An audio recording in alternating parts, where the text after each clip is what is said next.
the problem is people are either, I love implants, implants are great, mine have not done anything, or I have breast implant illness. For me, I feel like I am sort of in the gray. There were things that weren't adding up, that were not making me feel good, but it wasn't one camp or the other. When I started to recognize those signs over and over, like little breadcrumbs, I wanted to do something about it. But I don't think that it has to be like so black and white, because not everyone is not the same. We're all different. We're all, like you said, different genetic makeups. Right. There's such a like fight over this, and it's not, I feel like there would be more easy conversation if people could just have a normal conversation about it like we're doing right now, as opposed to like so fighty. I look at it pretty simply.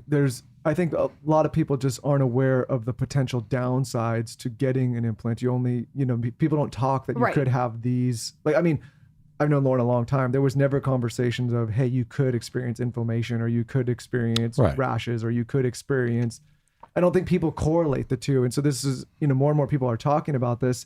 And I think it's a fight because many have not had the experience of a poor experience. And others are like, whoa, I've solved everything that was going on in my system. Yeah, in 2019, they had a series of hearings that I testified at the FDA in Bethesda. This is about implants and breast implant illness. And so this is, mainstream with the FDA. It's mainstream with providers. What it's not clear about, because the data was pretty limited and the pandemic made that worse. We got funding as when I was president of the Aesthetic Society's Research Foundation to explore breast implant illness. And so the studies that have been done show that there's symptom improvement.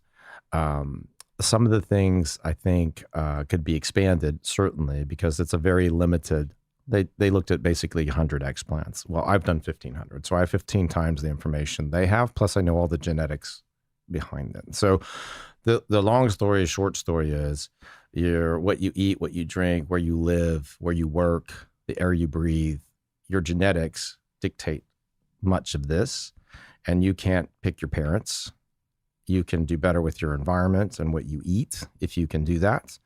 And then you can actually change how your genes are being expressed. So someone like Candace, on her own, troubleshooted, trialed and errored it, and basically figured out how to make herself feel better with supplements. So we did all that already.